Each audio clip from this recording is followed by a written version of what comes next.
तुम कौन हो स्त्री और किस प्रदर्शन की बात कर रही हो तुम? देवराज, ये कोई साधारण स्त्री नहीं है। ये एक मायावी स्त्री मालूम होती है। इसके द्वारा रखे गए इस पत्ते को, इस साधारण से पत्ते को मैं इस जगह से हिला तक नहीं पाया। मैंने इस प्रयास में अपनी सारी ऊर्जा प्रयोग में ला दी और अब मैं पूरी तरह से निस्तेज हो चुका हूं। कुछ कीजिए देवगण, कुछ कीजिए। आप प्रयास करके देख लो देवगण। यदि आप में से किसी ने भी इस पत्ते को यहाँ से हटा लिया तो मैं स्वीकार कर लूंगी कि देवता ही सबसे अधिक शक्तिशाली है। अभी बहा दूंगा मैं इस तिनके को।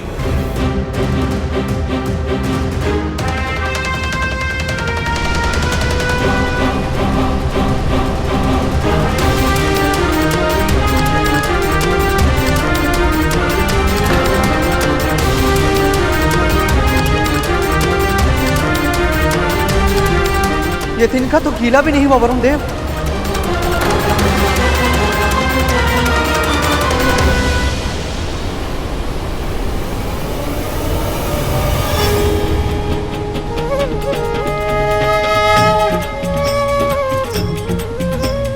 अष्ट सिद्धि नौ निधि की दात्री, जल अवशोषित करके पत्ते का आकार बढ़ गया। ये कैसे संभव है? फल प्राप्त करे जो ध्याते दिवस और रात्रि।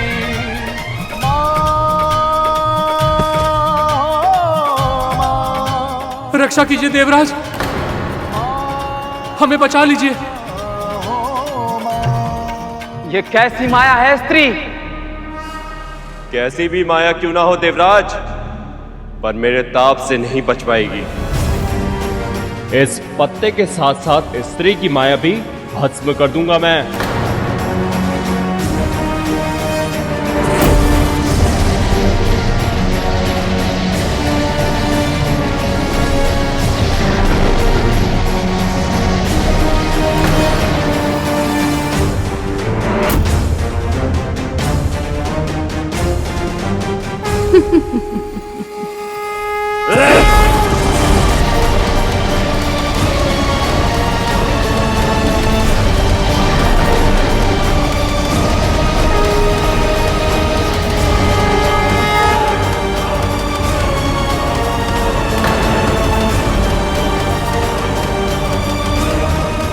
असंभव!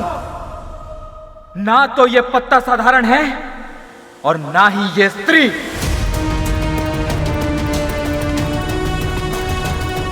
अब इस माया को नष्ट करूंगा मैं। मेरे वज्र के प्रहार से आज तक कोई नहीं बच पाया। अब सबसे पहले ये पत्ता समाप्त होगा और फिर समाप्त होगी तुम।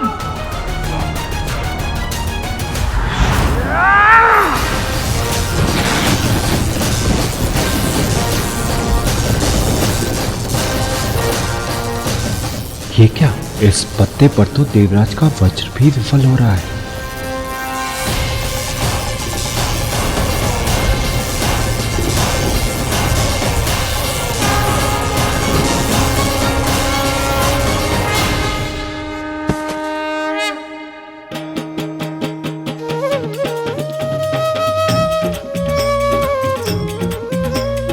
अष्ट सिद्धि नौ निधि की दात्री, माँ, आप इतनी शक्तिशाली कैसे? हम देवता मिलकर भी इस साधारण से पत्ते का सामना नहीं कर पाए। कृपया हमारे अपराध क्षमा कीजिए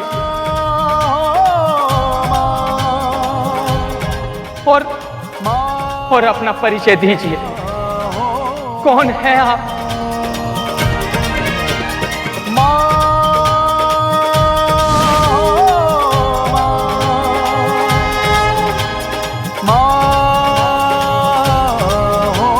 मैं ही तुम सबके भीतर निवास करने वाली शक्ति हूं।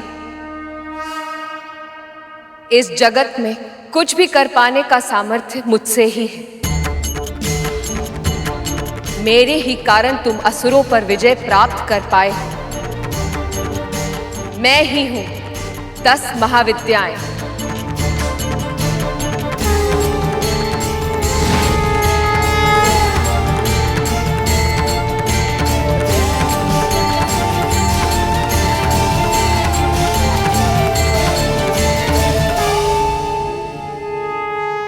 और मैं ही हूं नवदुर्गा।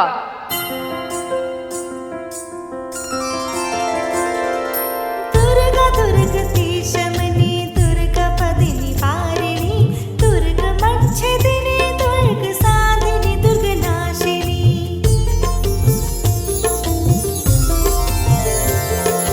दुर्ग तुधारिणी दुर्ग निहंत्री दुर्ग मापहा दुर्गम ज्ञानदा दुर्ग दैत्य लोक दवानला दुर्ग मा लोका दुर्ग मात्म स्वरूपिणी दुर्ग मार्ग प्रदा दुर्ग विद्या दुर्ग माश्रिता दुर्गम ज्ञान संस्थाना दुर्गम ध्यान माँ। वासिनी। तुम सब अपनी शक्ति पर अहंकार कर रहे थे और इसीलिए इस अहंकार का दमन करने मुझे प्रकट होना पड़ा।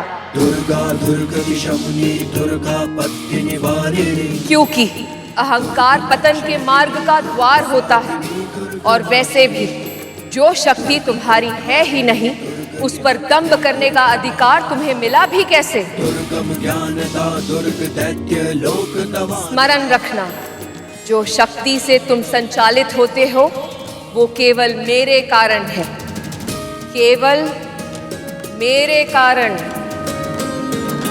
दुर्गाया मामा मानवः अहेय सर्वो भयानः मुक्तो भविष्यति न संशयः। ये पूरा ब्रह्मांड जगत जननी की शक्ति से ही चलायमान है देवराज। इनकी तपस्या के द्वारा प्राप्त की गई सिद्धियों से ही ब्रह्मदेव संसार की सृष्टि और नारायण संचालन कर पाते हैं। मैं भी इनकी सहायता से ही संसार को स्वयं में लय कर पाता हूं। आदि शक्ति अर्थात समस्त संसार की मां अंबे ही हमारी आराध्य है। हम त्रिदेव प्रतिदिन इनकी ही आराधना करते हैं। हे सिद्धिदात्री, आपसे विनम्र निवेदन है कि देवताओं की इस भूल के लिए उन्हें क्षमा कीजिए।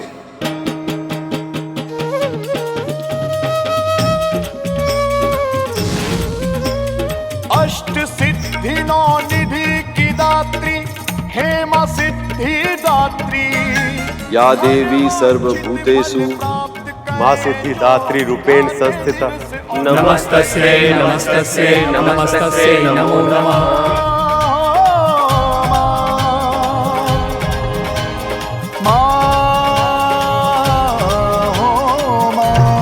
मैं तुम्हारी आराधना से प्रसन्न हूँ। आप सबका कल्याण होगा। आज जो यहाँ घटित हुआ वो सदैव स्मरण रखा जाएगा। जो भी मेरे इस रूप की उपासना करेगा उसे सभी सिद्धियां प्राप्त होंगी और उसकी इच्छाओं का अंत होगा।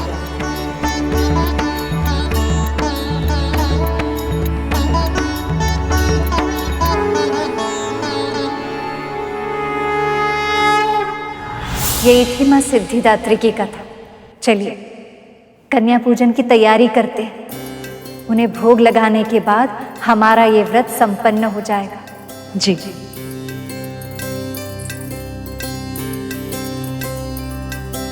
हम भी आसन लगाते हैं, उसके बाद हमें फल भी लेके आएंगे। इस शुभ कार्य में हम भी आपका साथ देंगे। हाँ हाँ आइए।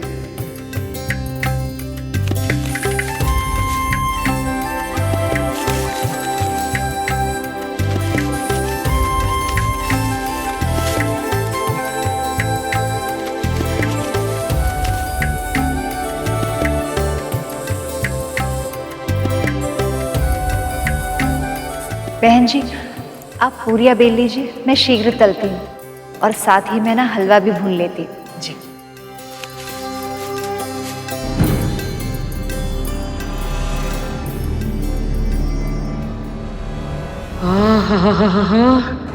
सुगंध तो सचमुच बहुत ही अच्छी आ रही है। पेट में मूषक खेल कूद करने लगे हैं और जीभ चटकारे लेने की कल्पना में व्याकुल हो गई है। पर कन्या पूजन और भोग से पहले कुछ खाने को मिल ही नहीं सकता।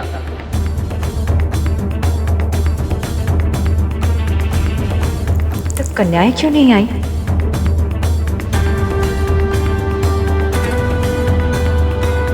अब कारण जो भी हो, कन्याएं नहीं आएंगी तो क्या पूजन नहीं होगा? अब जल्दी से पूजन शुरू करते हैं ना। कन्याएं क्यों नहीं आएंगी? बहन जी ने स्वयं जाके उन्हें न्योता दिया, या फिर ऐसा कुछ है जो आप जानती है और हम नहीं? नहीं नहीं, ऐसा क्या हो सकता है भला? कुछ देर और प्रतीक्षा कर लेते हैं, आ ही जाएंगे कन्याएं।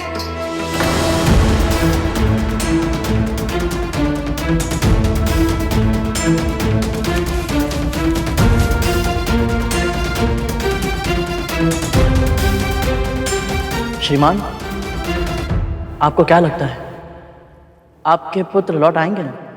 ये तो हम नहीं जानते सुपर्ण, परंतु ये अवश्य जानते हैं कि अब से हम नवरात्रि के हर व्रत रखा करेंगे मां भगवती की कृपा से।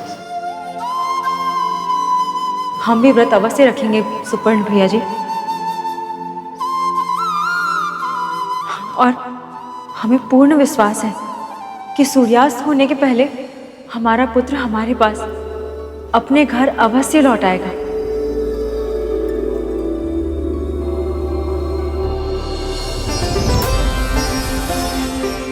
आपका विश्वास इतना दृढ़ है कि इसकी जीत अवश्य हो। मां स्वयं आपके पुत्र को लेकर आएंगे, मुझे ऐसा विश्वास है।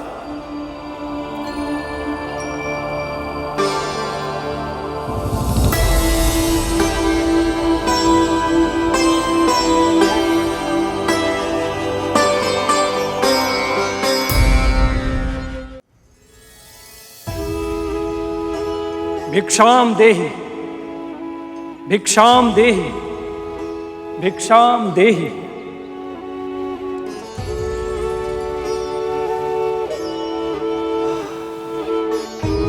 भोजन पकने की ये कैसी अद्भुत सुगंध है।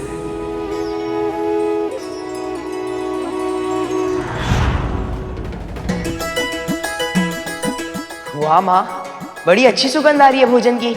क्या बन रहा है ऐसा? जाओ जल्दी से हाथ मुंह धुआओ, हम अभी खाना लगाते हैं। ठीक है माँ। ये सुगंध तो मेरे माँ के भोजन जैसी ही है, किंतु ये कैसे संभव हो सकता है? मेरा घर तो यहाँ से बहुत दूर दूसरे गांव में है। ये केवल एक संजोग है।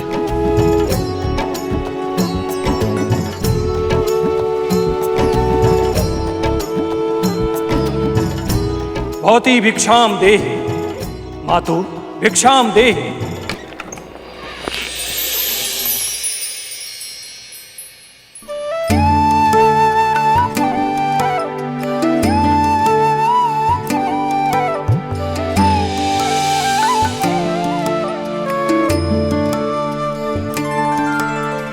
अरे सन्यासी आप,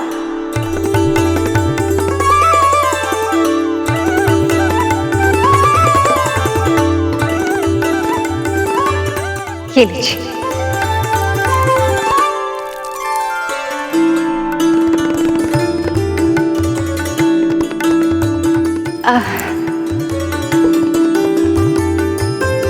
पधारिए।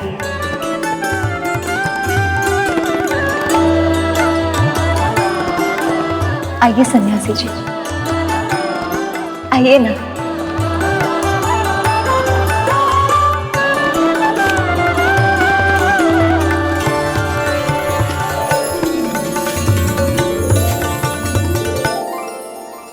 विराजिए।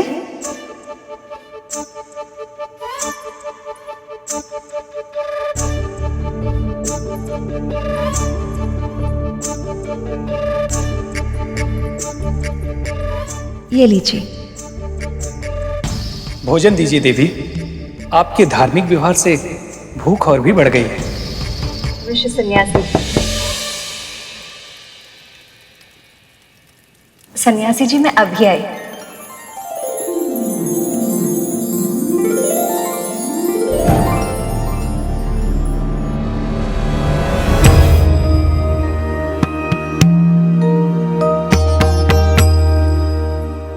स्वामी, आप यहाँ? आपकी लीला में भाग लेने का अवसर मैं कैसे छोड़ सकता हूँ, है ना?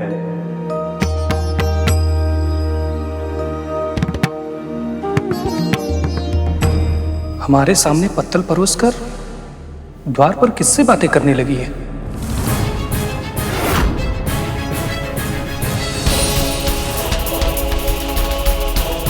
इन्होंने मुझे यहाँ अकेला छोड़कर मेरा अनादर किया। ये स्त्री एक तपस्वी का इतना घोर अपमान कर रही है। देवी, हमें विलंब हो रहा है। तनिक प्रतीक्षा कीजिए सन्यासी जी, हम अभी आ रहे हैं।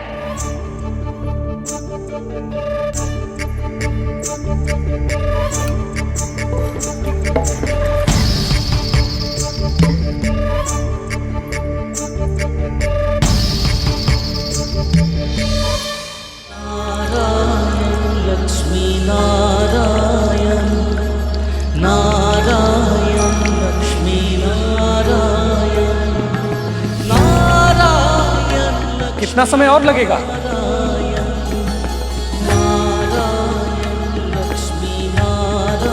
आइए।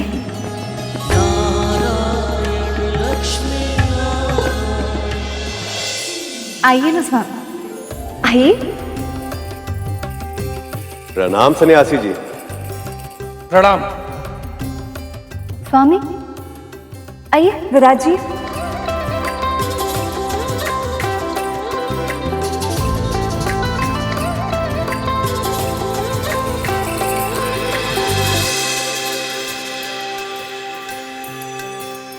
स्वामी, आप थक गए होंगे ना, मैं आपके लिए जल लेकर आई।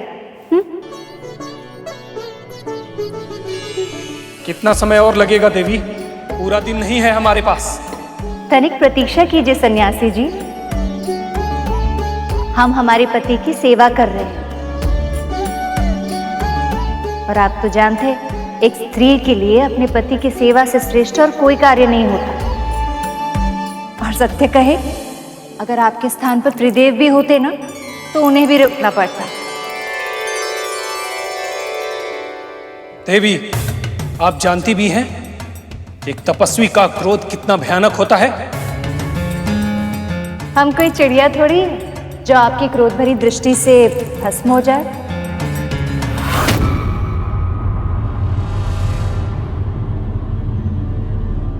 दुष्ट चिड़िया, तूने एक तपस्वी की साधना भंग करने का दुस्साहस किया।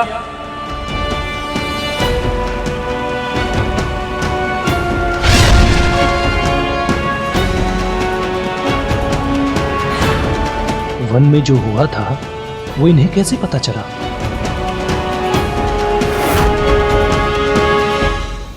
प्रभु, ये क्या कर दिया देवी लक्ष्मी ने? अब तो इसे उन पर संदेह हो गया है कि ये कोई आम व्यक्ति नहीं, अपितु कोई दिव्य प्राणी है। कौन है आप? इसके पीछे भी मामी श्री की कोई न कोई लीला अवश्य ही छिपी है मूषक जी। इसी कारणवश स्वयं माता आदि शक्ति ने उन्हें शास्त्री और उसकी पत्नी को उनके पुत्र से मिलाने का मार्ग दिखाया है।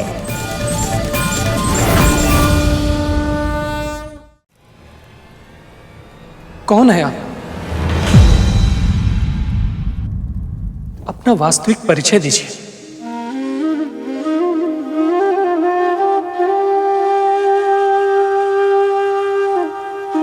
कोई विशेष नहीं, बस एक साधारण गृहिणी है जो अपने कर्तव्य का पालन अच्छे से कर रही है। आपकी तरह नहीं, जो अपने माता पिता का ऋण को भूलकर, उन्हें दुखी कर, अपने दायित्व से भागकर तपस्या करने चले। अरे, जो अपने जन्मदाता माता पिता का ध्यान न रखे तो उसे तपस्या का फल कैसे मिल सकता है? जो अपने माता पिता की सेवा न करे, उनकी वृद्धावस्था की लाठी न बने, तो उन्हें तपस्या का फल मिल सकता है क्या? आप उचित कह रही हैं देवी, हमसे बहुत बड़ी भूल हो गई। हमने अपनी मां और अपने पिताजी को बहुत दुख दिया है।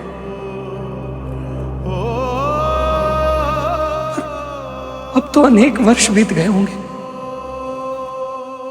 न जाने वो कहां होंगे दोनों, कैसे होंगे। जब पुत्र घर त्याग कर जाता तो उसके माता पिता को उसके लौटने की प्रतीक्षा सदैव रहती है, भले ही वह प्रतीक्षा अनंत काल तक ही क्यों न चले। एक मां के प्राण पुत्री की आत्मा से बंधे होते। और सत्य कहे सन्यासी जी, जब तक आप उनसे नहीं मिलेंगे, यमराज तक उन्हें यहां से ले जाने का साहस नहीं कर सकते। आप मुझे क्षमा कीजिएगा।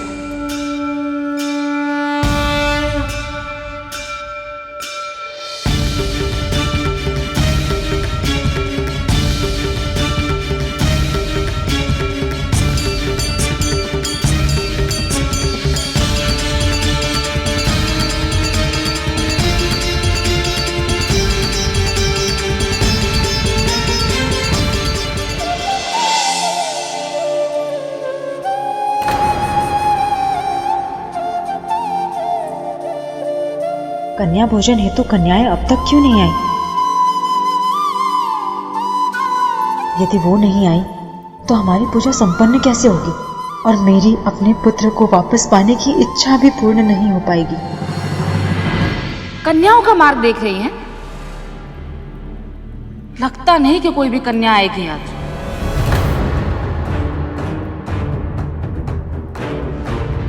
हम तो कहते हैं कि देवी का पूजन कीजिए और भोजन कर लीजिए।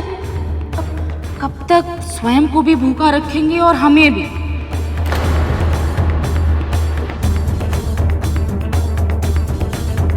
भगवान चिंता मत कीजिए, जो कुछ भी होगा वो मां भगवती की इच्छा के कारण ही होगा। नहीं, ऐसा नहीं हो सकता, ऐसा नहीं हो सकता स्वामी। हमारी पूजा विफल नहीं हो सकती। होगी भी नहीं बहन।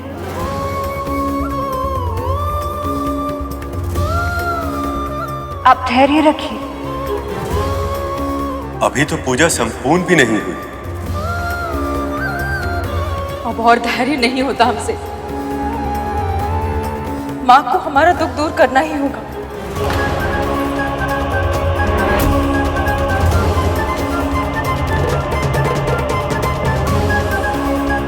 इन पर कृपा करें मां।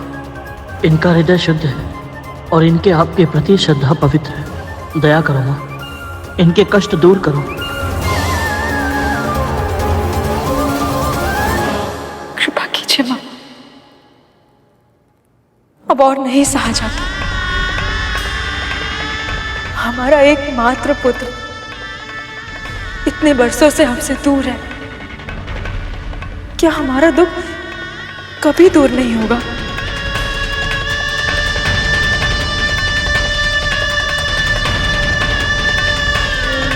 इससे तो अच्छा है कि आप हमें मृत्यु दे दें।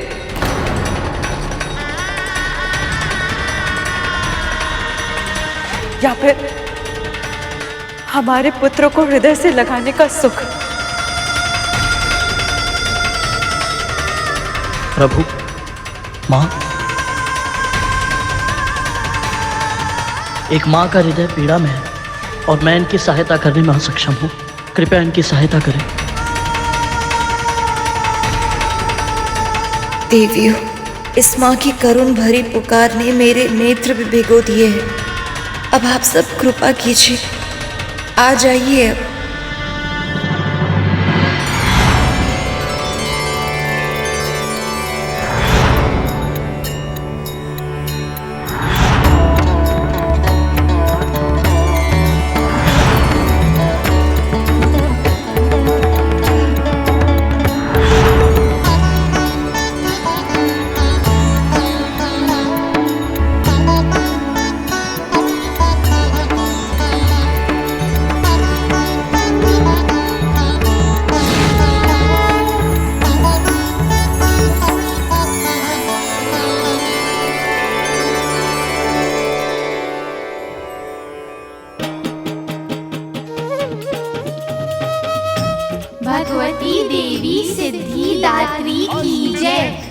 भगवती देवी सिद्धि दात्री की जय। भगवती देवी सिद्धि दात्री की जय।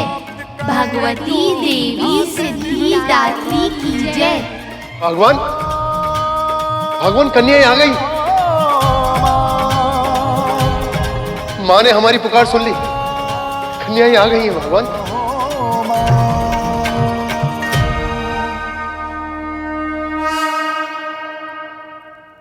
भगवती देवी सिद्धि दात्री की जय। भगवती देवी सिद्धि दात्री की जय। भगवती देवी सिद्धि दात्री की जय। हमने तो सभी स्त्रियों को इतना भड़काया था, फिर भी ये कन्याएं आ कैसे गई? पता करना होगा।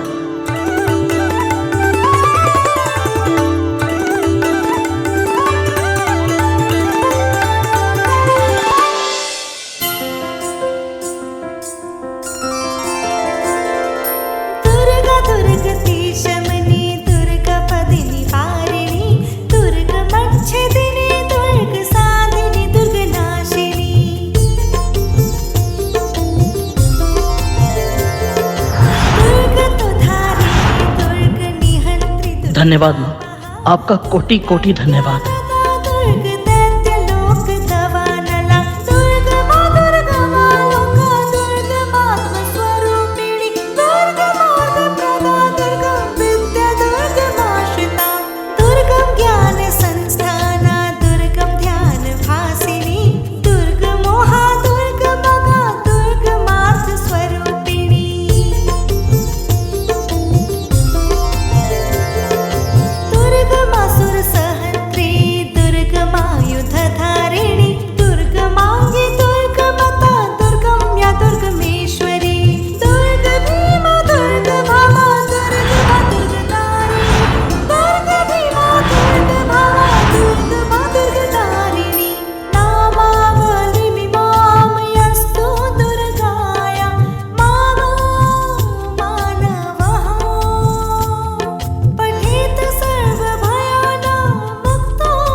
अरे तुम्ही ने तो समझाया था, इसलिए तो तंत्र मंत्र के भय से किसी ने भी अपनी कन्या को शास्त्री के घर पर भोजन करने के लिए नहीं भेजा है।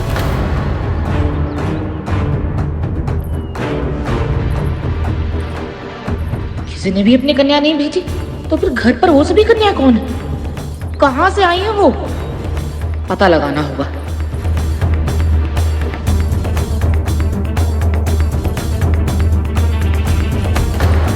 क्षमा कीजिएगा।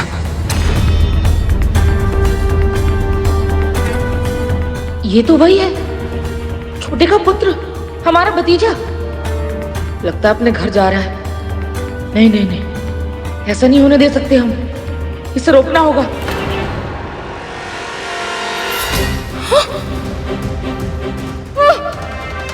ये क्या हो रहा है मुझे? मेरे हाथ पांव हिल क्यों नहीं रहे?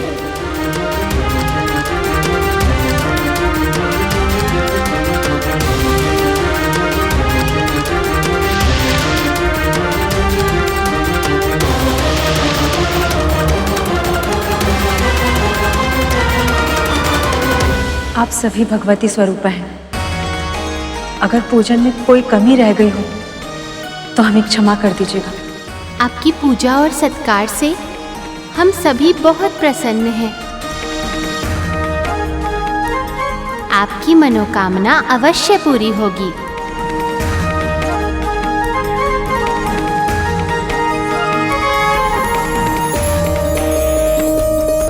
सभी माँओं ने स्वयं आशीर्वाद दिया है, इससे बड़ा सौभाग्य और क्या हो सकता है।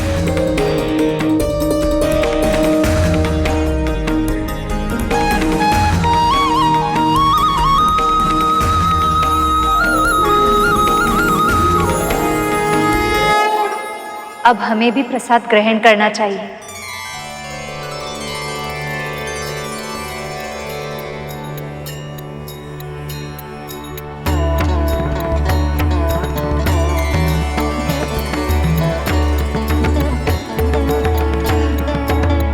तो कन्याओं का पूजन भी कर लिया, प्रसाद भी ग्रहण कर लिया, धैर्य भी रख लिया और प्रतीक्षा भी कर ली, पर जो चाहिए था वो अभी तक नहीं मिला। बहन जी, आपने माँ पर विश्वास किया है ना, और माँ ने आपको आशीर्वाद भी दिया है, और फिर ऐसा क्या है जो माँ के लिए असंभव है? मेरी बात मान लीजिए बहन जी, आप पूरी श्रद्धा के साथ माँ की कृपा का ये प्रतीक, ये प्रसाद आप ग्रहण कर लीजिए। आपकी इच्छा अवश्य पूर्ण होगी।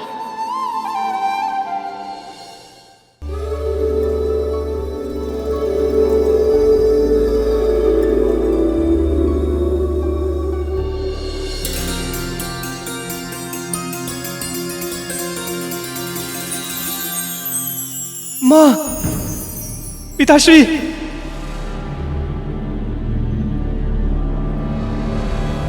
ये तो हमारे पुत्र का स्वर है। माँ, माँ, पुत्र,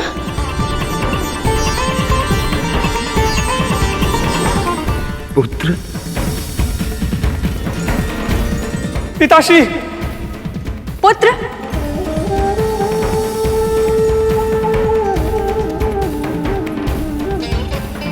माँ, पुत्र, कहाँ चले गए थे पुत्र? हमें छोड़ के जाने का साहस कैसे हुआ तुम्हें? इतने बरस बीत गए, एक बार भी आपने नहीं सोचा कि घर वापस आ जाए? ये भी नहीं सोचा कि आपकी माता जीवित है या मर गई? माँ, हमसे बहुत बड़ी भूल हो गई, हमें क्षमा कर दीजिए, क्षमा कीजिए। आप बहुत बुरी माँ है, मैंने आपसे बुरी माँ आज तक नहीं देखी। सुबह का भूला यदि संध्या काल अपने घर लौट आए तो उसे भूला नहीं कहते पुत्र। क्षमा करिए पिताश्री।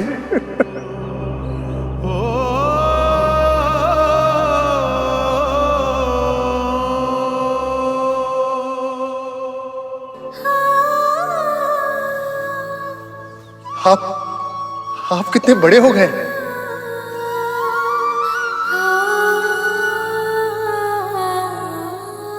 जो होना था सो हो गया।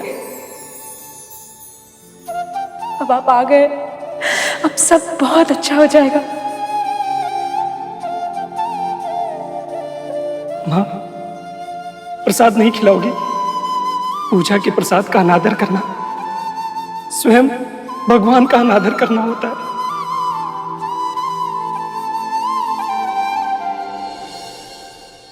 कितने सयाने हो गए आप। अवश्य खिलाएंगे, आइए चलिए हमारे साथ। आइए। माँ, आपने इस परिवार की भक्ति की, इनके विश्वास की लाज रखी, आपका बहुत बहुत धन्यवाद।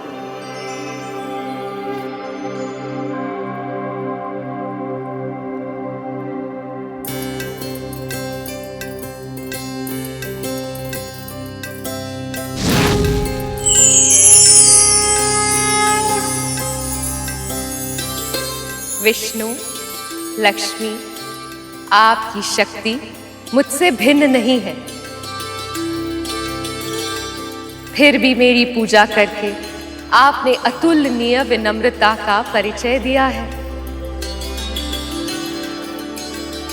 गरुड़, अब तुम जान चुके हो पुत्र, ये समस्त संसार मेरी शक्ति से ही संचालित है। शक्ति के इस परिचय के बाद अब तुम अपने आराध्य विष्णु के भार को वहन करने की क्षमता प्राप्त कर पाओगे।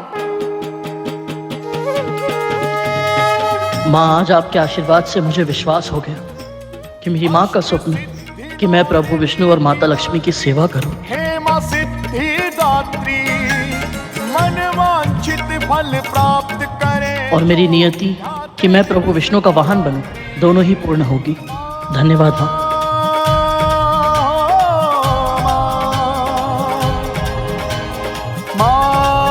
मेरा आशीर्वाद तुम्हारे साथ है।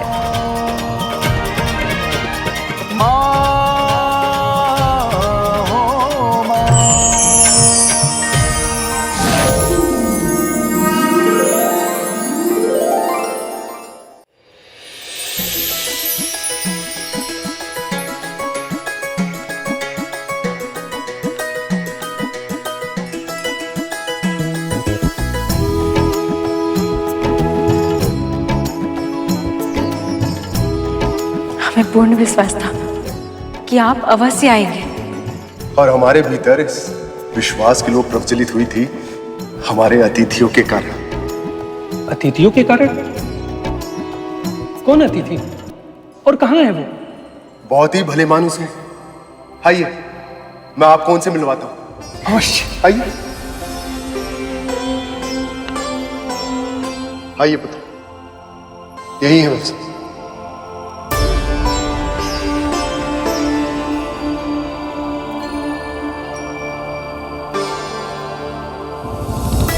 कौन है आप?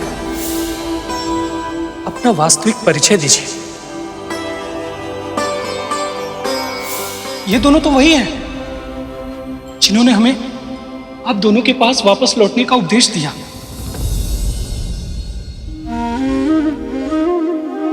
यदि इन्होंने हमारी आंखों पर लगा पट न हटाया होता तो हमें अपने भूल का आभास भी नहीं होता।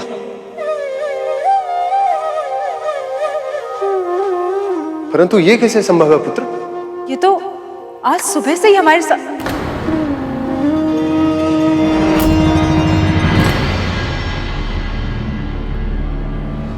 कहाँ गए ये लोग?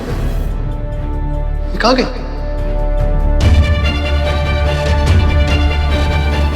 माँ, ये देखिए पदचिन्ह।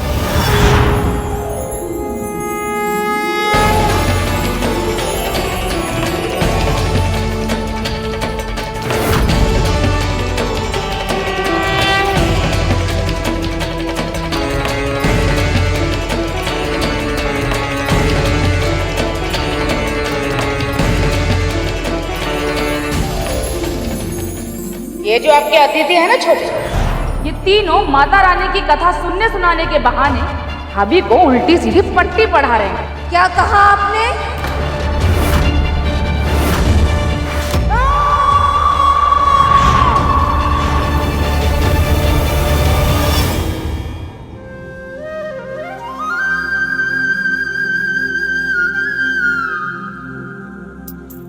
और ये पंख कहां से आया?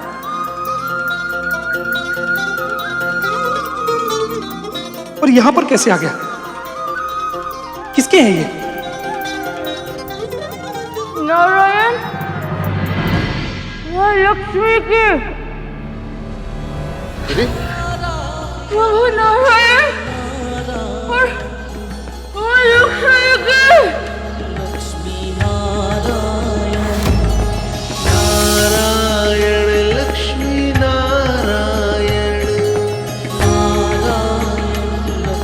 ये कैसे संभव है?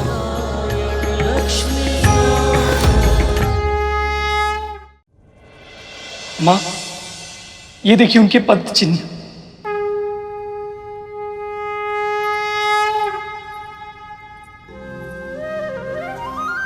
और ये पंख कहां से आया? किसके हैं ये? नारायण, यह लक्ष्मी के। प्रभु नारायण और लक्ष्मी के।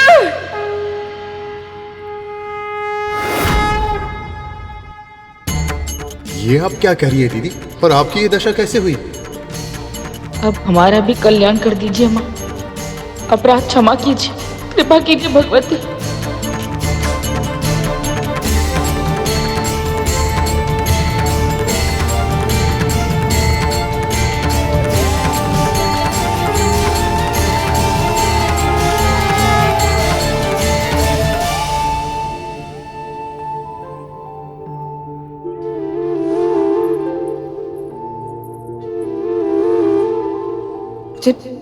क्षमा कर देना माता।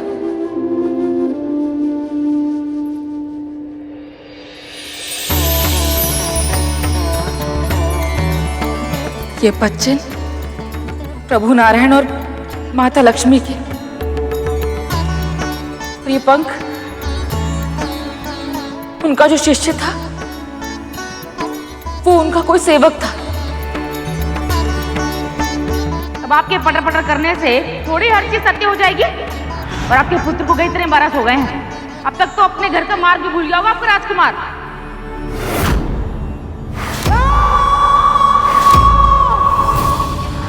सत्य तो ये है कि जब भी हम कुछ दुर्वचन कहते थे तो हमें उन स्त्री में दिव्यता दिखती थी।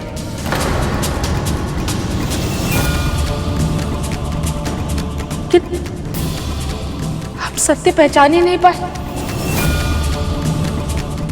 इसका अर्थ ये है कि स्वयं भगवान हमारे कल्याण के लिए आए थे यहाँ। प्रभु विष्णु और माता लक्ष्मी मेरे समक्ष।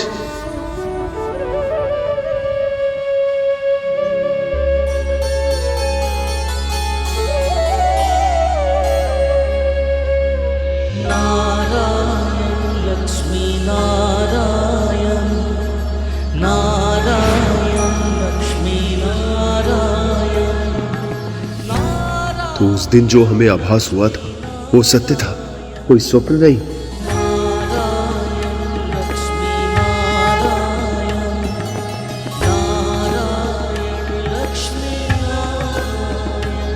भगवान, हमें तो बहुत आरंभ में ही उन्होंने अपने वास्तविक स्वरूप का आभास दे दिया था और हम ठहरे निर्बुद्धि, उन्हें पहचान ही नहीं पाए।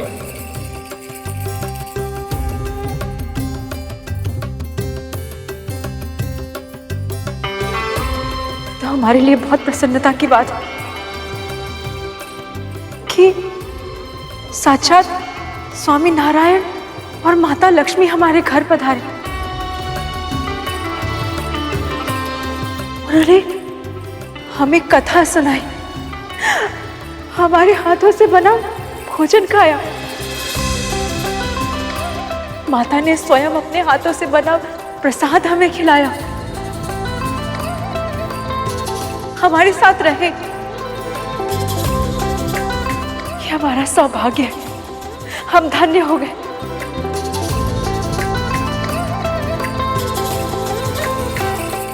हम धन्य हो गए।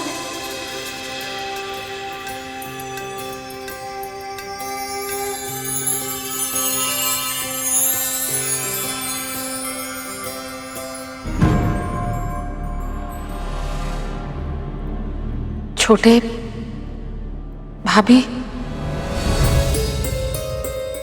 सत्य तो यह है कि हम कभी नहीं चाहते थे कि आपका पुत्र घर वापस आए।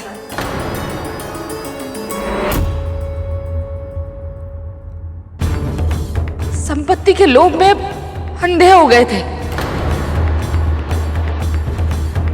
पर अब हमें हमारी भूल का आभास है।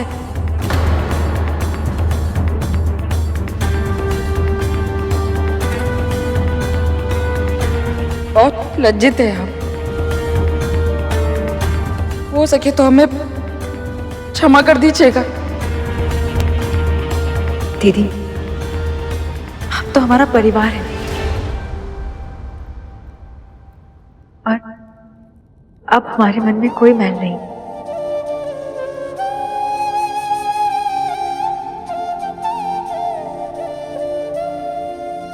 जब स्वयं स्वामी नारायण और माता लक्ष्मी ने आपको क्षमा कर दिया,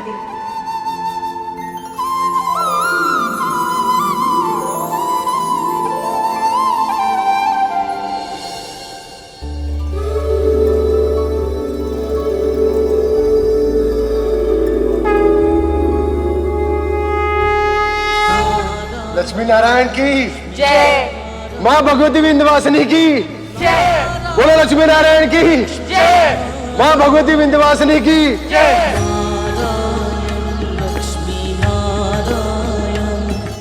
प्रभु, माँ प्रणाम।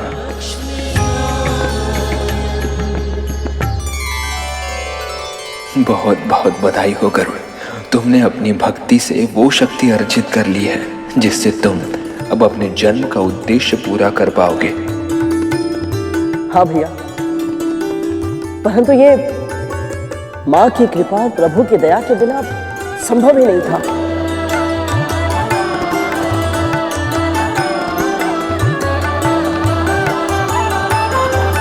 माँ आदिशक्ति के प्रताप से शास्त्री परिवार के साथ साथ अब मेरा भी कल्याण हो जाएगा। अब अपनी माँ को सबसे बड़ी प्रसन्नता दे पाऊंगा। मैं अपना सबसे बड़ा स्वप्न अब पूरा कर पाऊंगा। कितना अद्भुत होगा वो क्षण जब प्रभु मुझे अपना वाहन बनने का सौभाग्य प्रदान करेंगे।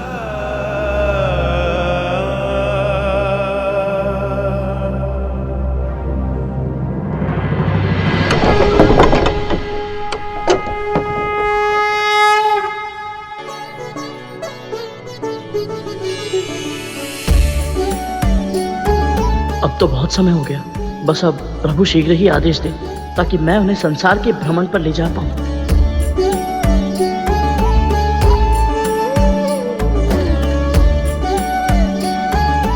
मैं तुम्हारी आतुरता समझ सकती हूँ गरुड़। मैं भी उत्सुक हूँ तुम्हें प्रभु का वाहन बनते देखने के लिए।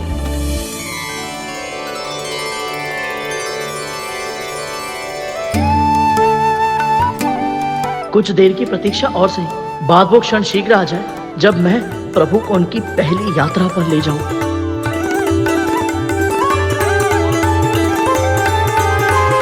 प्रभु उठ गए?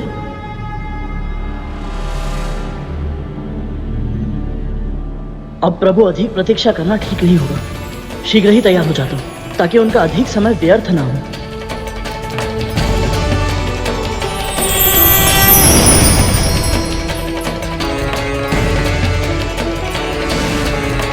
प्रणाम प्रभु। देवगण, आप सब यहाँ? आपके दर्शनों की कामना थी प्रभु, और कुछ संसार के विषयों पर आपसे चर्चा करनी थी। बताइए।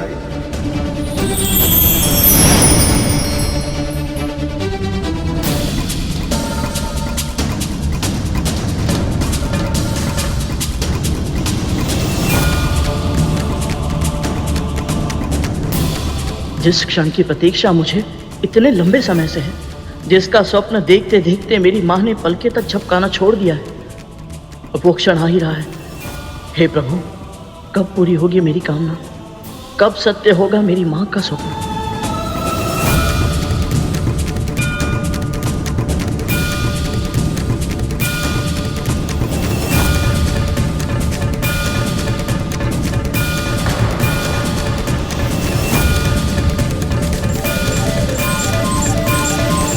पुत्र,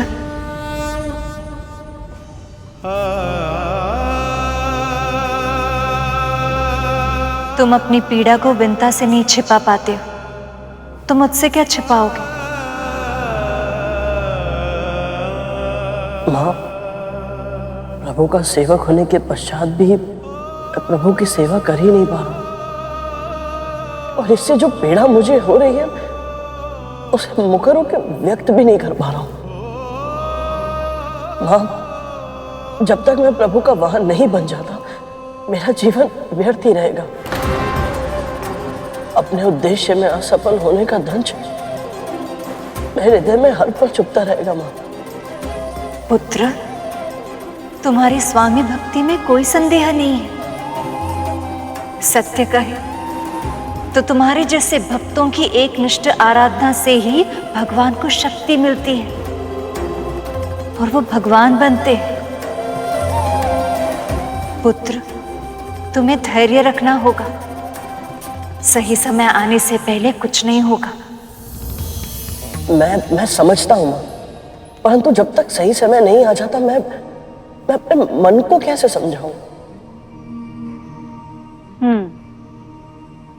चलो, इसके लिए मेरे पास एक उपाय है। जब तक तुम प्रभु के वाहन नहीं बन पाते, क्यों ना प्रभु के बारे में और बातें जान लो। माँ, ये तो बहुत ही उत्तम सुझाव है। प्रभु के बारे में जानने से अधिक उत्तम और क्या हो सकता है? आप बताइए मुझे प्रभु के बारे में। तो क्या तुम्हें ये पता है, नारायण संसार के पालनहार होने के साथ साथ क्रमिक विकास के कर्ता भी है। वो कैसे माँ? इस ब्रह्मांड में पहले कुछ भी नहीं था, कुछ भी नहीं। फिर महाशिव उत्पन्न हुए।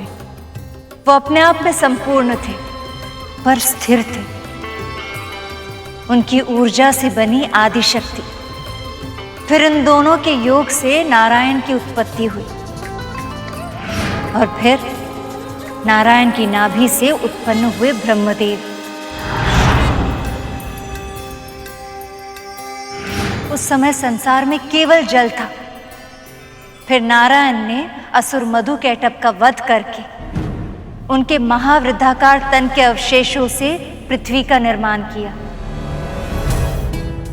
जैसे कि तुम्हें कद्रू ने बताया था, विकास यात्रा के क्रम में सबसे पहले जीवन की उत्पत्ति जल से हुई थी।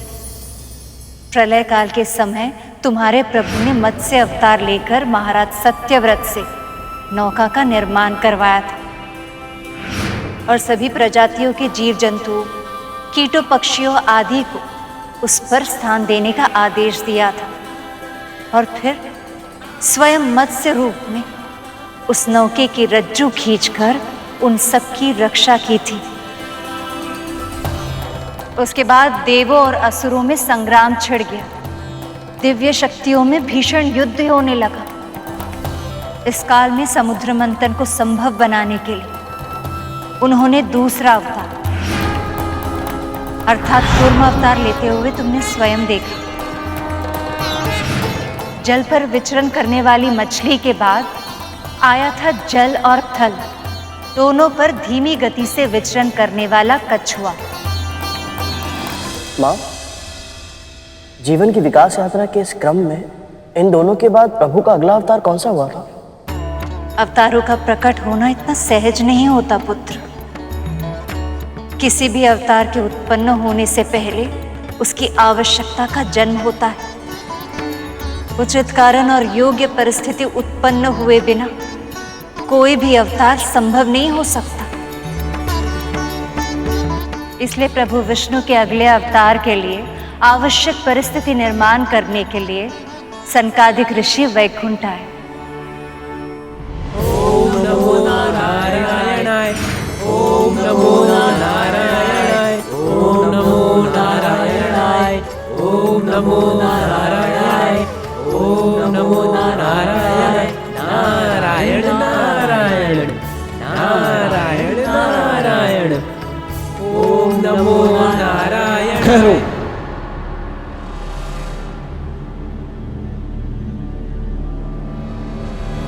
द्वार खोलो द्वारपालो, हमें अपने प्रभु के दर्शन करने हैं। वाह बच्चा, बड़े अधिकार से कह रहे हो।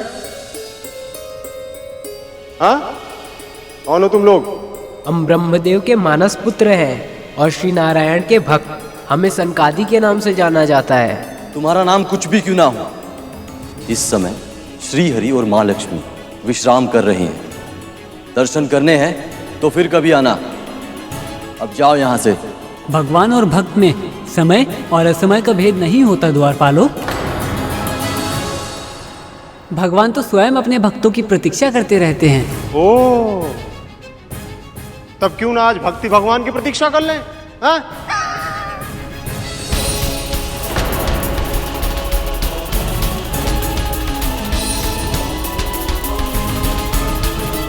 बस अब बहुत हो गया। हमें श्री हरि के दर्शन इसी समय करने हैं। बालहट मत करो, तुम बालक ब्रह्मचारी।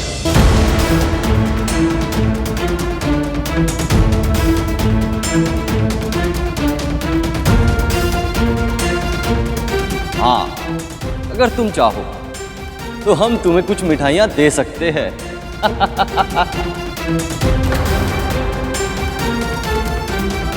तुम हमारे साथ छोटे बालक की तरह व्यवहार करना बंद करो।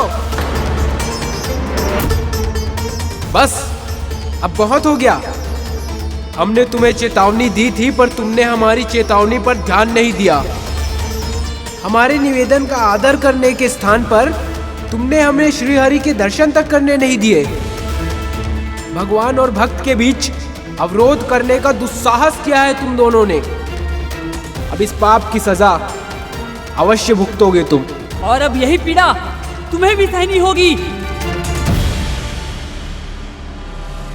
तुम दोनों को अहंकार ने जकड़ कर रख दिया है। तुम दोनों वैकुंठ में वास करने के योग्य नहीं हो। अब तुम दोनों को मृत्यु लोक जाना होगा।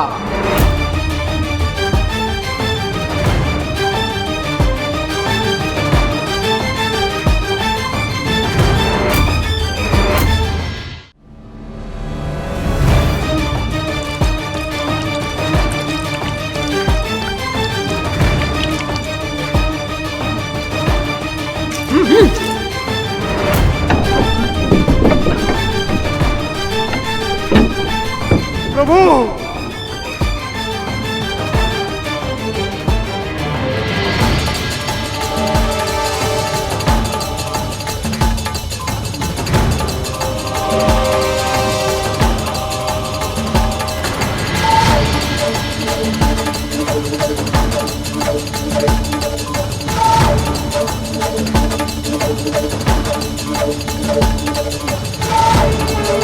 प्रणाम ऋषिवर।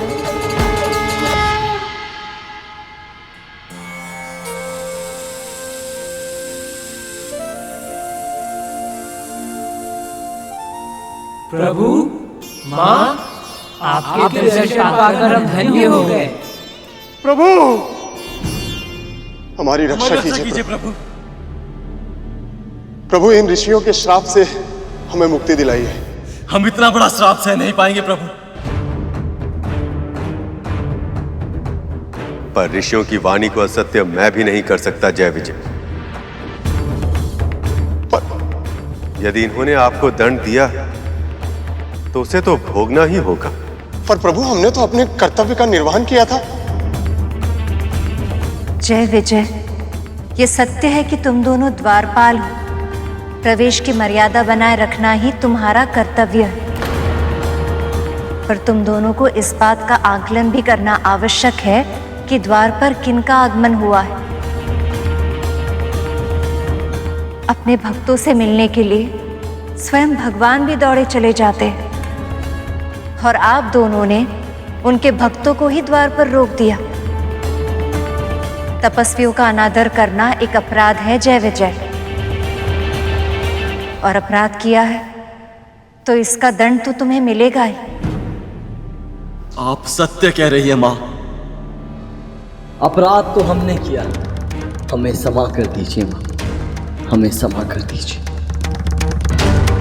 हम इतना बड़ा दुख कैसे सहन कर पाएंगे प्रभु? आप तो दीन दयाल है प्रभु, दुखियों का कष्ट हरने वाले हैं प्रभु। हमारे उद्धार का कोई तो उपाय बताइए।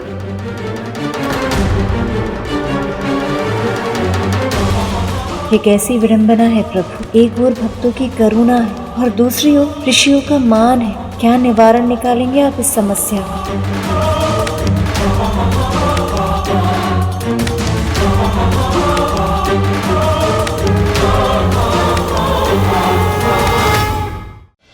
ऋषिवर, ये दोनों मेरे परम भक्त, परम सेवक।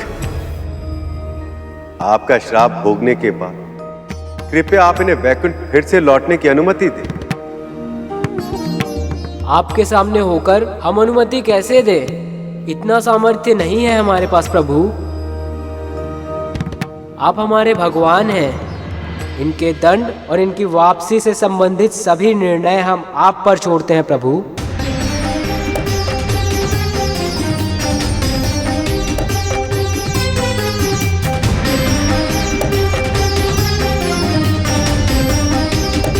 पृथ्वी पर अपना दंड भोगने के बाद तुम दोनों वैकुंठ अवश्य लौटोगे, किंतु उससे पहले या तो तुम्हें 7 जन्मों तक मेरा मित्र बनना होगा या 3 जन्मों तक शत्रु।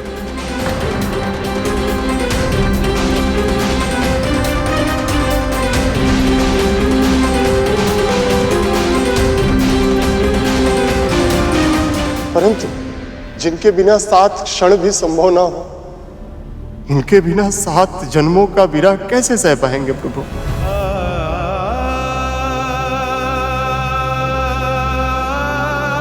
दिन रात जिनके गुणगान करते करते मेरी जीवा नहीं थकती, 3 जन्म हम उनसे शत्रुता कैसे निभा पाएंगे?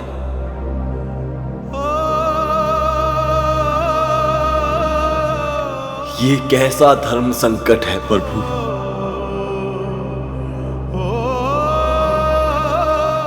हम जो भी चुनेंगे प्रभु, वो हमारे लिए अत्यंत ही कष्टकारक होगा। क्या हमारा कष्ट देखकर आपको दुख नहीं होगा प्रभु? क्या हम आपके भक्त नहीं हैं? जय विजय पुत्रों, जब तुम्हें किसी एक मार्ग का चुनाव करना ही है, तो जो मार्ग तुम्हें अपने प्रभु के पास शीघ्र अति शीघ्र लौट के आने की सहायता करे, उस मार्ग का चुनाव करना उचित नहीं होगा?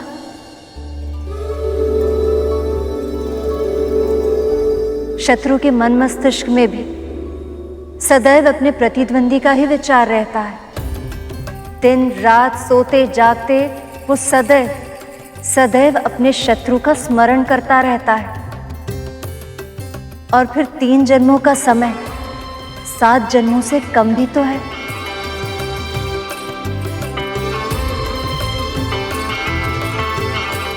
माते, आपने हमारी आंखें खोल दी।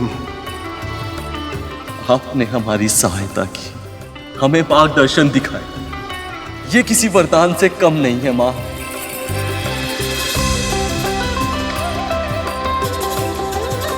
प्रभु,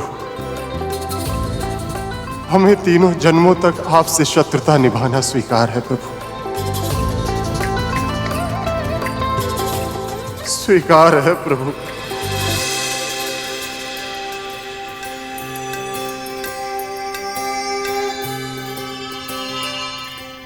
नारायण के प्रति आपकी भक्ति सचमुच अद्भुत है।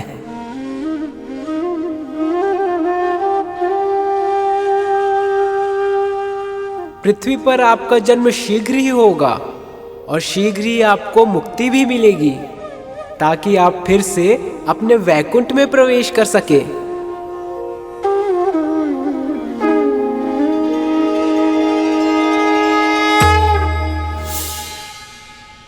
इन तीनों के जन्मों में जय विजय किस रूप में है मां? सतयुग में उनका जन्म हिरण्यकश्यप और हिरण्याक्ष के रूप में हुआ था। त्रेता युग में उनका जन्म रावण और कुंभकर्ण के रूप में होगा। और द्वापर युग में नारायण के इन शत्रुओं को शिशुपाल और दंतावक्र के रूप में पहचाना जाएगा। ये सभी स्वयं प्रभु के हाथों मारे जाएंगे और फिर से वैकुंठ में वास करने के अधिकारी बनेंगे। मुझे उन दोनों के सखियों के अवतारों की कथा विस्तार में सुनाइए ना मां। ऋषि सनकादिक ने जैसे कि कहा था, उनके जन्म का समय निकट ही था। महर्षि कश्यप की पत्नियों में से एक दिति उनके आश्रम में पुत्र प्राप्ति की इच्छा से आई। मुझे अदिति दीदी की तरह संतान चाहिए। और ये उचित समय नहीं है संतान धारण करने के लिए। इस बेला में संतान धारण करने से उनमें तामसिक गुण आ जाते हैं देवी। नहीं, मैं प्रतीक्षा नहीं कर सकती। महर्षि कश्यप को आने वाली अशुभता का आभास हो गया था। समय ने उनके अनुमान को सत्य सिद्ध कर दिया था। जब उनके पुत्रों हिरण्यकश्यप और हिरण्याक्ष के रूप में जय विजय का जन्म हुआ, तो सारी पृथ्वी कांप उठी। फूल पक्षी बोलने लगी, सियार विलाप करने लगी।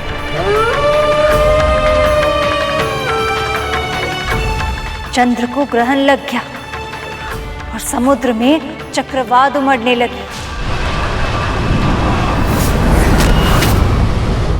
समय के साथ महर्षि के दोनों पुत्र बड़े हुए और उनके आतंक से त्रिलोक त्राही त्राही करने लगा।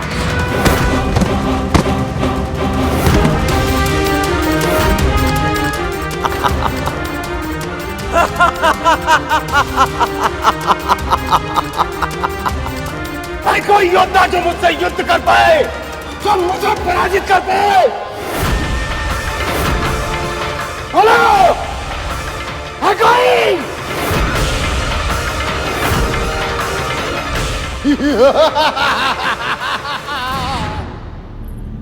अधर्मी का सबसे बड़ा अवगुण यही होता है, हर सुबह उठकर वो इसी विचार में मग्न होता है कि आज किसके साथ युद्ध किया जाए। हिरण्याक्ष के साथ भी ऐसा ही हुआ था। देवता भी उसके बल के सामने पराजय स्वीकार कर चुके थे। स्वयं को सर्वशक्तिमान समझने लगा था वो। जब एक दिन उसे कुछ साधु श्री नाम जपते हुए, तपस्या करते हुए मिले। ओम विष्णवे नमः स्वाहा, ओम विष्णवे नमः स्वाहा, ओम विष्णवे नमः स्वाहा।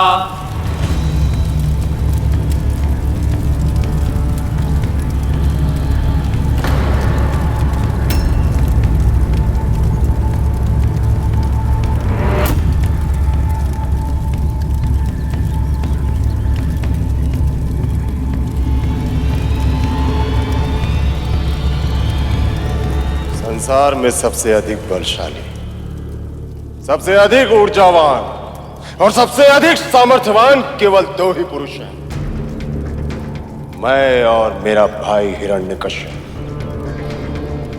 तो फिर कौन है ये विष्णु जिसकी उपासना तुम सब मिलकर कर रहे हो? श्री विष्णु इस जगत के पालनहार हैं असुर श्रेष्ठ। पूरी सृष्टि इन्हीं के आशीर्वाद से चलती है। मिथ्या भाषण मत करो तपस्वी। मिथ्या नहीं, ये सत्य है। यदि सत्य है तो कहां है वो विष्णु? बुलाओ उसे, पुकार लगाओ उसे। मैं उसे क्षण भर में पराजित करके यह प्रमाणित कर दूंगा कि मुझसे अधिक बलशाली संसार में कोई और नहीं है।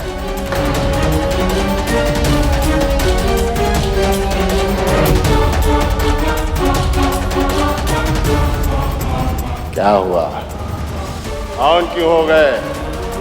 यदि अपने प्राणों की रक्षा करना चाहते हो तो बताओ मुझे कि कहां मिलेगा वो और कैसे होगा उससे सामना।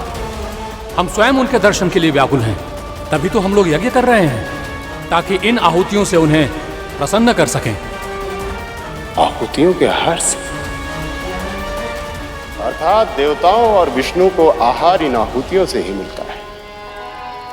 ना होगी आहुति, ना मिलेगा आहार, और फिर ना ही प्राप्त होगी शक्ति। यदि मैं तुम्हारे यज्ञ करने पर रोक लगा दूं तो तुम्हारे विष्णु को विवश होकर हमारे समक्ष आना ही होगा।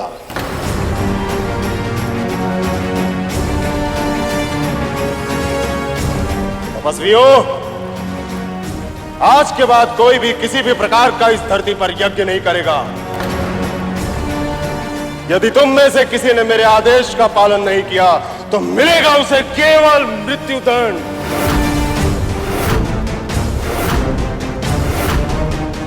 मृत्यु के भय से यदि हम में से किसी ने भी यज्ञ को बंद भी कर दिया तब भी तुम्हें कोई विशेष लाभ नहीं होगा हिरण्याक्ष, क्योंकि समूची पृथ्वी पर कोने कोने में भगवान के भक्त यज्ञ कर रहे हैं। कहां कहां पर रोक लगाओगे तुम?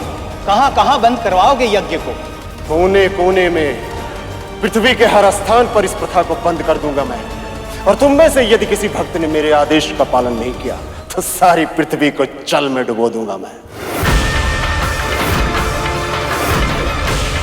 और तुम सारे भक्त मारे जाओगे और तब तुम्हारा विष्णु मेरा सामना करने पे विवश हो जाएगा।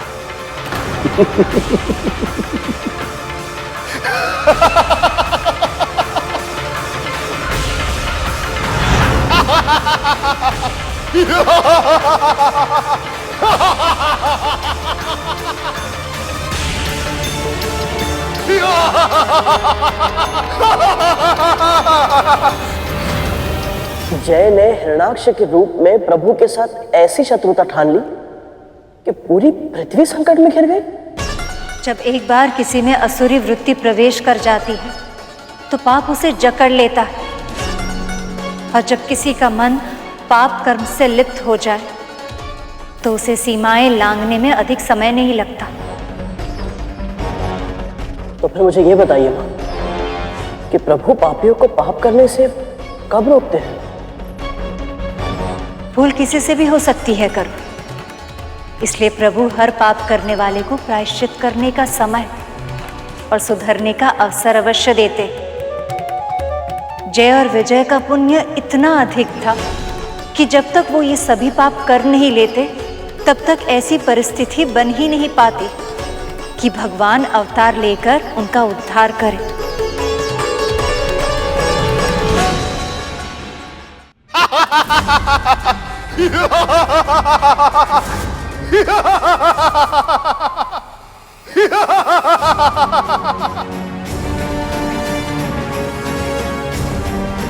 इतना विराट आकार, इतना विशाल शरीर,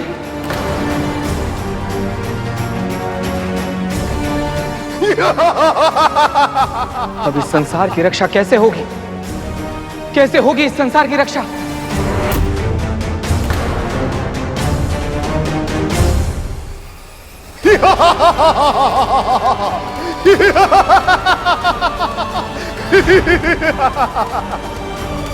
ठहरिए असुर शिरोमणि, ऐसा अन्याय मत कीजिए। यदि आप धरती को इसके कक्ष से बाहर निकाल देंगे तो सभी प्राणी मर जाएंगे। धरती पर जीवन का अंत हो जाएगा और केवल धरती ही नहीं, अन्य ग्रहों पर भी इसका प्रभाव पड़ेगा। और तुम नहीं चाहती कि ऐसा हो, है ना भूदेवी?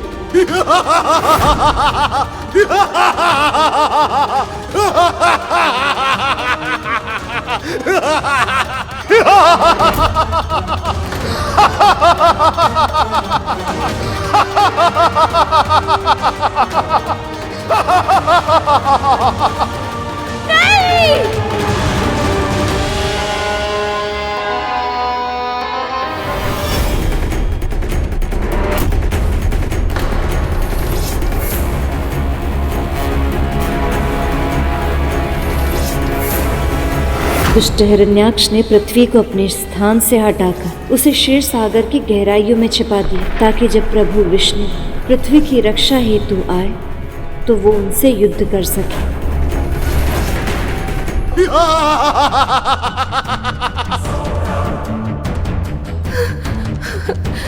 रक्षा कीजिए प्रभु, बचा लीजिए अपनी सृष्टि को। यदि शीघ्र ही आपने कुछ नहीं किया तो विनाश के भस्म के अतिरिक्त और कुछ नहीं बचेगा आपकी प्रिय पृथ्वी पर।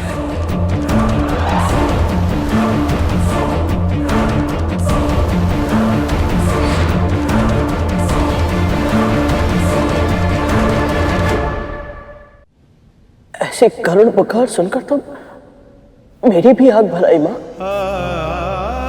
कल्पना करना भी कठिन है कि अपनी संतानों को ऐसे भीषण संकट में घिरे देखकर स्वयं भूदेवी पर क्या बीत रही होगी।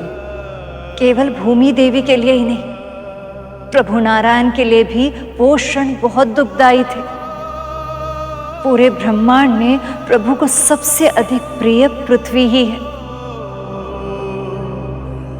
इसलिए उन्होंने उसे आश्वासन दिया कि शांत हो जाइए भूदेवी, धैर्य रखिए। आप जानती हैं, मैं अपने भक्तों के कष्टों को अनदेखा नहीं करता। विपत्ति में कभी भी उन्हें अकेला नहीं छोड़ता। आपकी पीड़ा मेरे हृदय को भी दुख पहुंचा रही। विश्वास रखिए, सही समय आने पर मैं आपका उद्धार अवश्य करूंगा। शीतल जलधारा के समान आपके इस आश्वासन ने मेरे कष्टों की ज्वालामुखी को शांत कर दिया है। आपकी जय हो प्रभु, सदा ही जय हो।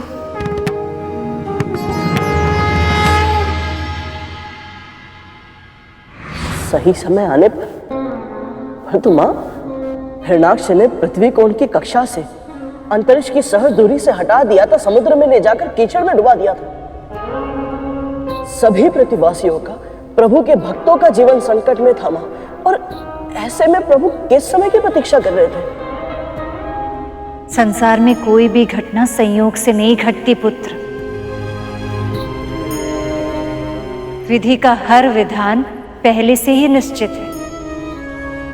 जिस समय प्रभु के सामने पृथ्वी पर संकट मंडरा रहा था, उसी समय ब्रह्मदेव के मन में सृष्टि का विचार आ रहा था। उस विचार से एक पुरुष और एक स्त्री का जन्म हो गया।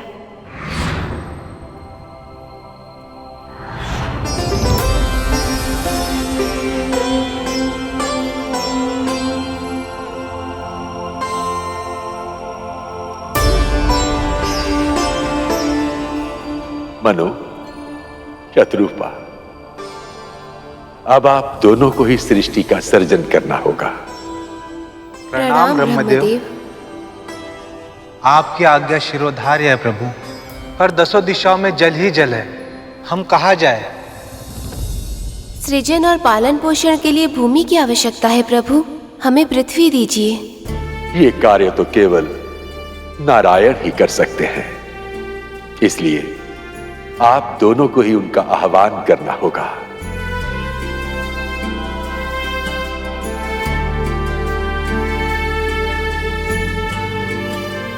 ओम विष्णवे नमः। ओम विष्णवे नमः। ओम विष्णवे नमः। हे जगदीश्वर, अपनी उत्पत्ति के उद्देश्य को पूरा करने के लिए, नए सृष्टि के निर्माण के लिए हमें भूमि की आवश्यकता है। हे विश्वेश्वर, इस पूरी सृष्टि में केवल आप ही हैं जो पृथ्वी को मुक्त कराकर आने वाली पीढ़ियों को जीवन का उपहार दे सकते हैं। हम पर कृपा करें प्रभु। हमारी प्रार्थना स्वीकार करें।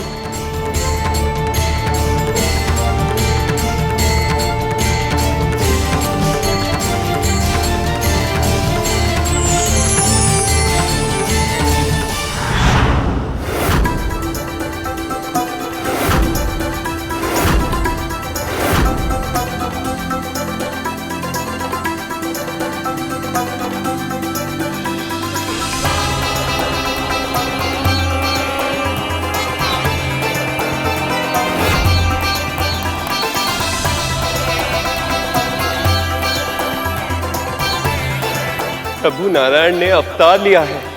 वराह अवतार।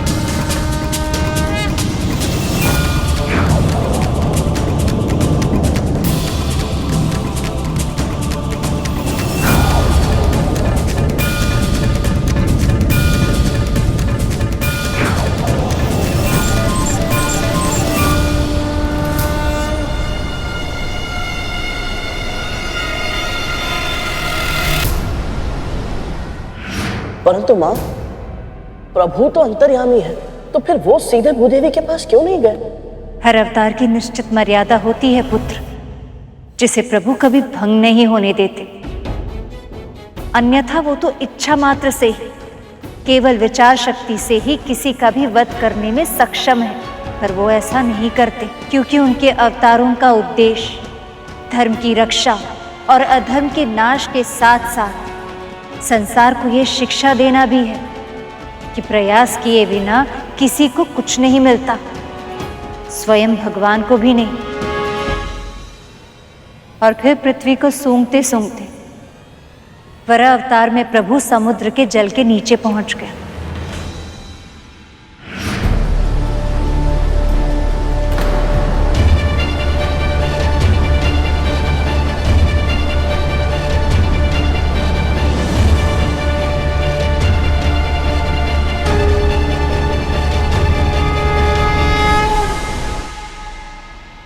भूदेवी का अब उद्धार होने वाला है।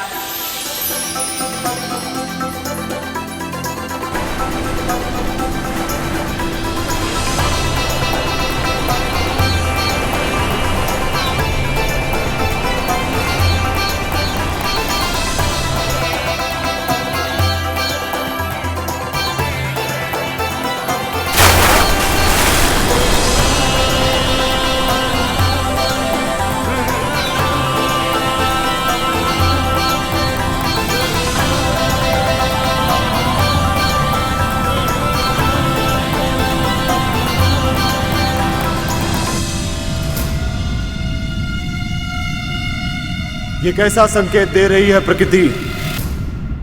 कहीं ऐसा तो नहीं कि विष्णु पृथ्वी को बचाने आ गया है?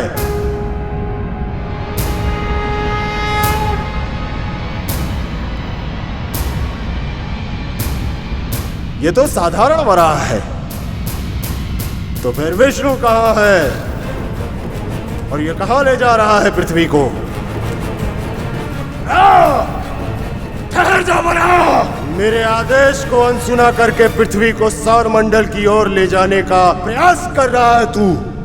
अब तुझे स्मरण दिलाना ही होगा कि मेरे सामने तेरी स्थिति कितनी तुच्छ है।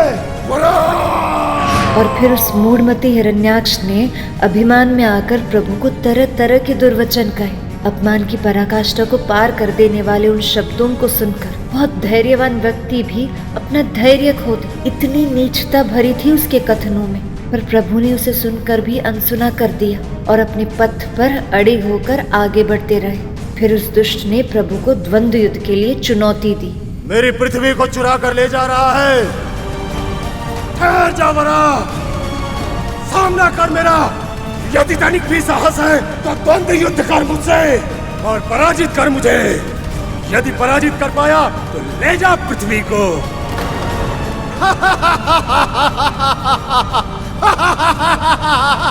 कायर! युद्ध की चुनौती का भी प्रत्युत्तर नहीं दिया तूने। ओ कायर! युद्ध कर मुझसे।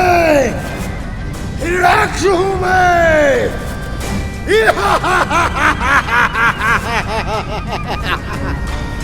प्रभु ने उस दुष्ट हिरण्याक्ष को उत्तर क्यों नहीं दिया? क्यों उसके युद्ध की चुनौती को स्वीकार कर दिया? मां, उसके ललकारने पर प्रभु ने प्रहार क्यों नहीं किया? क्योंकि अपने लक्ष्य की ओर बढ़ते समय किसी उकसावे में आकर भटकना नहीं चाहिए। उस समय प्रभु की प्राथमिकता हिरण्याक्ष का वध करना नहीं, पृथ्वी की रक्षा करना था। इसलिए वो तीव्र गति से ऊपर आए और उस सौर्य मंडल में उसकी निर्धारित कक्षा में स्थापित कर दिया।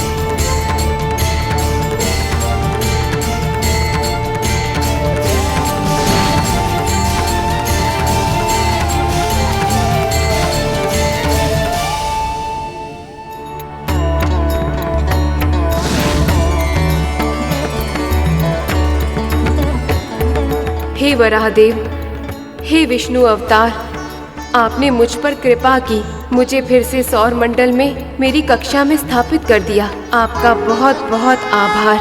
आपकी सदा ही जय हो। आपकी जय हो, आपकी सदा ही जय हो। हे वराह रूपी प्रभु नारायण, कृपया मुझे और शत्रुपा को आशीर्वाद दें ताकि हम दोनों ब्रह्मा जी के आदेश अनुसार पृथ्वी पर नए जीवन का निर्माण कर सकें।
एक वराह में इतना बल, कि सौर मंडल से क्षीर सागर की गहराइयों में गिरा दिया मुझे।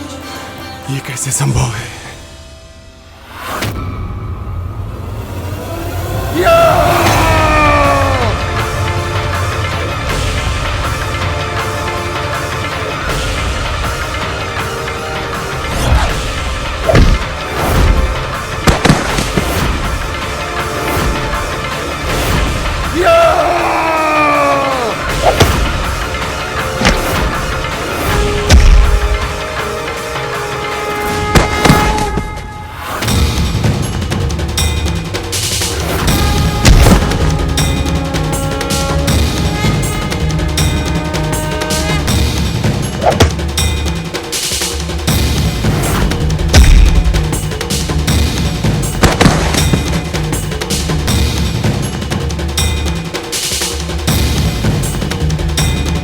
आज तक पूरी सृष्टि में कोई ऐसा योद्धा नहीं था जो मेरा सामना कर पाए, पर इस वराह में अतुलनीय बल है।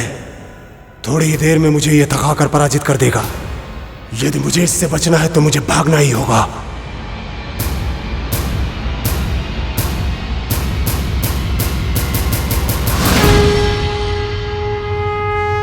अभी तो वहां था ये, फिर इस दिशा में कैसे आया?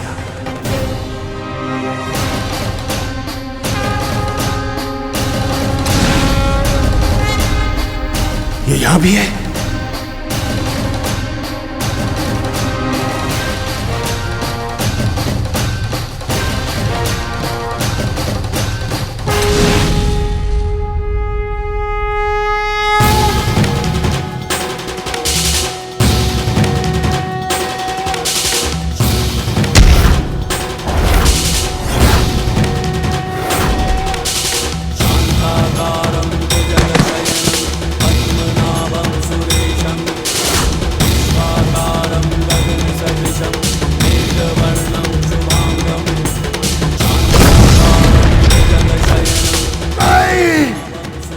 मृत्यु नहीं हो सकती, असंभव है ये।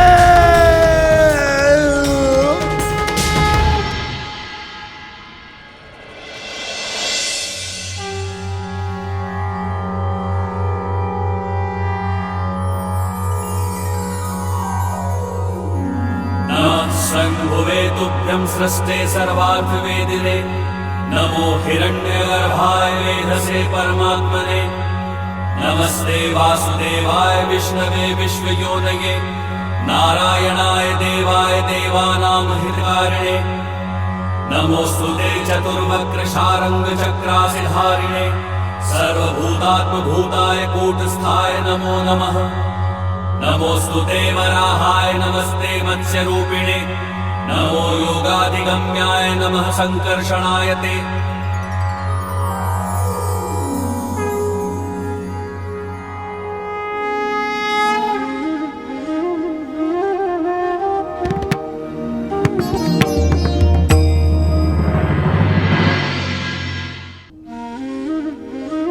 प्रभु के इस अवतार ने एक बार फिर सिद्ध कर दिया कि जब जब संसार में पाप बढ़ता है, धर्म का नाश होता है, संत जनों पर संकट आता है, तब तब प्रभु स्वयं आकर अपने भक्तों की रक्षा करते हैं और इस संसार का कल्याण करते हैं। तुमने सही कहा पुत्र, पर केवल हिरण्याक्ष की मृत्यु से संसार पाप मुक्त नहीं हुआ था। इस जन्म में जय का उद्धार तो हो चुका था, पर विजय हिरण्यकश्यप के रूप में जीवित था और उसका उद्धार होना शेष था। हमारी रक्षा कीजिए महादेव। राक्षस कुल की महारानी और हमारी पत्नी का अचानक अस्वस्थ होना, इसका कारण तो हम नहीं जानते, परंतु इतना अवश्य जानते हैं कि कारण जो भी हो, आपकी कृपा से वो अवश्य ठीक हो सकती हैं। उन्हें रोग मुक्त कीजिए प्रभु, उन्हें रोग मुक्त कीजिए। प्रणाम असुरराज। वैद्य जी, आप यहाँ? शुभ समाचार है असुरराज, आप पिता बनने वाले हैं। राक्षस कुल को राजकुमार प्राप्त होगा। बधाई हो, बधाई हो। मैं आपको रत्न से तौल दूंगा वैद्य जी। बहुत अच्छा समाचार दिया है आपने। आज तक मैं और मेरा भाई हिरण्याक्ष ही पूरे संसार पर अपना राज स्थापित कर रहे थे। अब मेरा उत्तराधिकारी जन्म लेगा और निश्चित करेगा कि असुर कुल अनंत काल तक सर्वशक्तिमान रहे। महारानी, महारानी कहां है? महारानी लीलावती, कुछ पल के लिए तो हम घबरा ही गए थे। आपके स्वास्थ्य का समाचार सुन के हम भयभीत हो गए थे और सीधे चले गए अपने महादेव शिव शंकर के पास अपनी रक्षा की गुहार लगाने। और देखिए महादेव ने कैसा अद्भुत वरदान दिया है मुझे। बधाई हो महाराज, आपको भी बधाई हो। आपको भी महारानी, आपको भी। हमारे पुत्र को जन्म देंगी आप। इससे अधिक शुभ और क्या हो सकता है। अब हमारी ध्वजा संसार में हमेशा हमेशा के लिए फहराई जाएगी। आपने मुझे जीवन का सर्वश्रेष्ठ क्षमा कीजिए महाराज। ऐसा भी क्या आवश्यक कार्य आन पड़ा जो हमारी प्रसन्नता के क्षणों में तुम्हें विघ्न डालते हुए तनिक भय नहीं हुआ? महाराज। बात क्या है सैनिक, निर्भय होकर कहो। असंभव, असंभव है ये। एक साधारण वराह मेरे त्रिभुवन विजयी महापराक्रमी भाई की निर्मम हत्या कर दे, ये असंभव है। अवश्य ही उस मायावी बहरूपीय विष्णु ने किया है। कपट रूप धरने में कुशल है वो। हिरण्याक्ष ने उसे युद्ध के लिए ललकारा था, इसलिए उसने छल का सहारा लिया। मैं उस छलिया को नहीं छोड़ूंगा। क्या आप भी अपने भाई की तरह मृत्यु का वरण करना चाहते हैं महाराज? क्या आप मुझे कायर बनकर छुपने के लिए कह रहे हैं गुरुदेव? अपने सहोदर की मृत्यु का प्रतिशोध ना ले, ऐसा कृतघ्न नहीं है हिरण्यकश्यप। आत्मबल का घमंड विनाश का कारण होता है महाराज। श्री हरि कोई साधारण देव नहीं है। उनको पराजित करने के लिए आपको विशेष शक्ति अर्जित करनी होगी। विशेष शक्ति? उसे कैसे अर्जित कर सकता हूं मैं? इसके लिए आपको भूख प्यास, आनंदमय जीवन, नाखेट, मदिरा, मांस सबका त्याग करना होगा। आप मार्ग बताइए गुरुदेव। यदि उस मार्ग पर कांटे भी बिछे होंगे तो भी मैं नग्न पांव चलूंगा। प्रतिशोध की ज्वाला में धधकते इस हृदय को अब तभी शांति मिलेगी जब उस वैरी विष्णु का वध करूंगा मैं। अगर ऐसी बात है तो आपके लक्ष्य प्राप्ति का एकमात्र उपाय है तपस्या। आप ब्रह्मदेव की तपस्या कीजिए। वो आपके पितामह हैं। वो अवश्य आपको मनवांछित वरदान देंगे। उत्तम सुझाव है। अब अमरत्व का वरदान पाकर ही लौटूंगा मैं। आशीर्वाद दीजिए गुरुदेव। यशस्वी भव।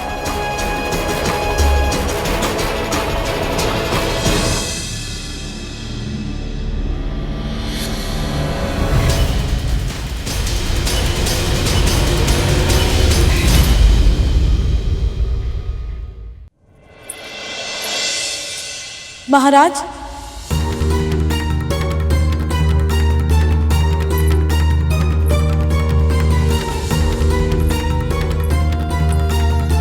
महाराज कहाँ जा रहे हैं आप?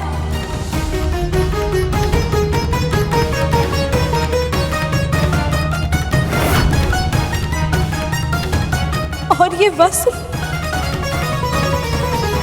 तो क्या आप तपस्या? असुरों की महारानी है आप। ऐसे आंसू बहाना आपको शोभा नहीं देता लीलावती। और अब तो आप अकेले भी नहीं हैं।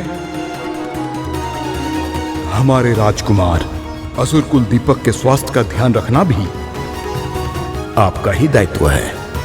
तो ऐसे महत्वपूर्ण समय में आप मुझे अकेले छोड़कर क्यों जा रहे हैं स्वामी? क्या अपने होने वाले पुत्र को दृष्टि भर देखने की इच्छा भी नहीं है आपके मन में? इच्छा तो बहुत है लीलावती, क्योंकि बहुत प्रेम करते हैं इससे। इसीलिए आज इसे छोड़कर जाना होगा। जब मैं अपनी तपस्या से अमरत्व का वरदान प्राप्त कर लूंगा तो मेरी संतान और असुर कुल को देवताओं से कोई भय नहीं होगा।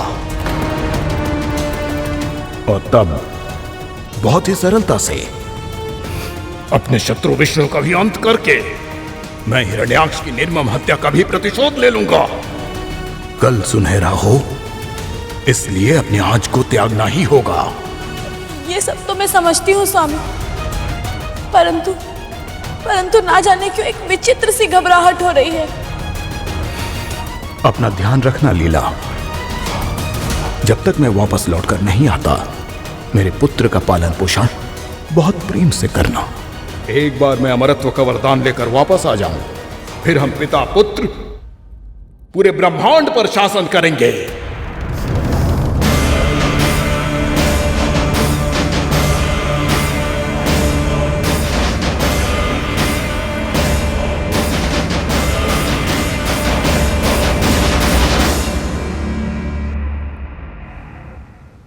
आपको पूरा विश्वास है कि यह सूचना सत्य है वायुदेव?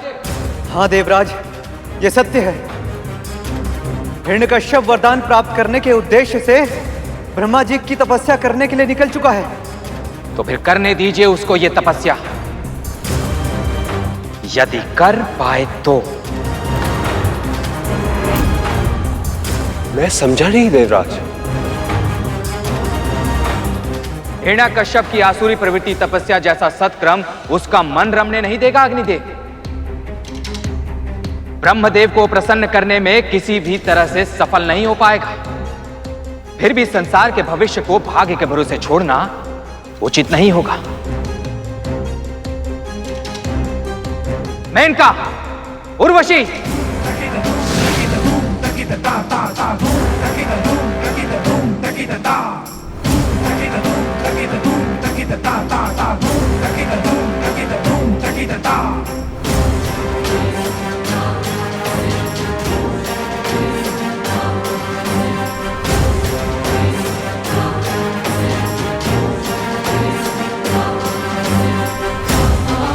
आप दोनों जाइए और उसकी तपस्या भंग कर दीजिए।